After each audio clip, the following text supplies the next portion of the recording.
ইতিহাস সাক্ষী দেয় হযরত বিলাল রাদিয়াল্লাহু তাআলা আনহু কৃতদাস অবস্থায় ঈমান যখন গ্রহণ করলেন, আল্লাহর নবীর সাহাবী হযরত বিলাল রাদিয়াল্লাহু তাআলা আনহুর উপর নির্মম নির্যাতন শুরু হয়ে গেল। হযরত বিলাল নির্যাতন সহ্য করতে পারে না, বারবার আঘাত করা হয়, খানা বন্ধ করে দেওয়া হয়েছে, আঘাতের পর আঘাত করা হয়েছে। আল্লাহর নবী রাহমাতাল লিল আলামিনের সাহাবী হযরত বিলাল ছোট্ট জবানটা দিয়া কেবলমাত্র আহাদ আহাদ বলে জোরে কোন সুবহানাল্লাহ। হযরত বিলাল রাদিয়াল্লাহু তাআলা আনহুকে এমন নির্মম নির্যাতন করা হলো, নির্যাতনের এক পর্যায়ে আরবের মরুভূমি মাটিগুলো পাথর এবং মাটির মিশ্রিত, কথা কোন ঠিক কিনা?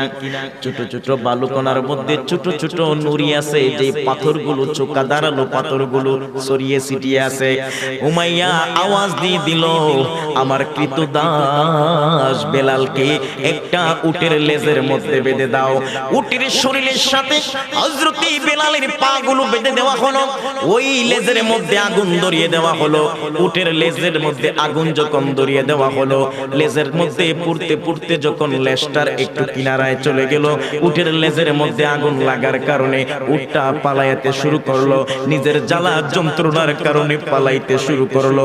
ওই উটটা যখন দৌড়ানি শুরু করলো, হযরত বেলালের শরীরটা উটের সাথে বাঁধা, ওই পাথরের মধ্যে বেলালের শরীর থেকে চূর্ণ বিচূর্ণ হয়ে গেল। হযরত বেলাল রাদিয়াল্লাহু তাআলা আনহুর শরীর থেকে টপ টপ করে রক্ত পড়া শুরু করে দিল। হযরত বেলালের চেহারার মধ্যে পাথরের আঘাতে আঘাতে রক্তগুলো জমিনের মধ্যে পড়া শুরু হয়ে গেল। এরকম ভাবে পাথরের মধ্যে যখন দৌড়ানি শুরু করলো, হযরত বেলালের শরীরের এমন একটা জায়গা নাই যেখান থেকে ছোট ছোট পাথরগুলো তার দেহের ভিতরে প্রবেশ করে নাই। বেলাল জ্বালা যন্ত্রণা সহ্য করতে পারে না, যেরকম ভাবে যন্ত্রণা দিতে দিতে এক পর্যায়ে উটটা যখন থেমে গেল, বেলালকে তারা দড়িটা থেকে খুললো। দড়ি থেকে খুলে মদিনার সেই পাহাড়ের তথা সেই মরুভূমির উত্তপ্ত বালুর মধ্যে হযরতে বেলালকে চিৎ করায়া শুয়ায়া রাখলো।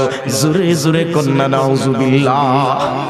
হযরতে বেলাল কিরকম ভাবে শুয়ায়া রাখলেন, আল্লাহর নবীর সাহাবী হযরত আবু বকর, যার নাম আপনারা জানেন, যার নাম সিদ্দিক আকবর, আফদালুন নাস বাদাল আম্বিয়া, নবীদের পরে শ্রেষ্ঠ মানুষ, যার মতো দিল নরম মানুষ আসমানের নিচে জমিনের উপরে আর নাই। আবু বকরের মায়া হয়ে গেল। হযরত আবু বকর তার যন্ত্রণা জ্বালা যন্ত্রণা দেখে আর সহ্য করতে পারল না। এবার তার সেই মালিকের কাছে জয়ে গেল, তার নিকট যায় একটা মত বিনিময় করলো, তার কাছ থেকে হযরতে বেলালকে আজাদ করে দিল। জোরে জোরে কন্যা সুবহানাল্লাহ। আজাদ করার এক পর্যায়ে আবার আজাদ হওয়ার পরে অনেক সময় ইতিহাসবিদগণ লিখেন, তারে যখন বিভিন্ন জায়গার মধ্যে পাইতো আঘাতের পর আঘাত করত, কিন্তু বেলাল সেই আঘাতগুলো মানত না। কাফেরদের কাছ থেকে দূরে সরাইয়া যখন নিয়ে গেল আমার নবীর খেদমতে, আমার নবীর চেহারার দিকে বেলাল রাদিয়াল্লাহু তাআলা আনহু হা করে তাকায় আছে।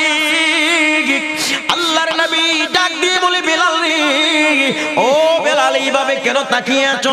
আল্লাহর নবী রাহমাতাল লিল আলামিন ডাক দিয়ে কই, বেলাল এইভাবে কেন তাকায় আছো?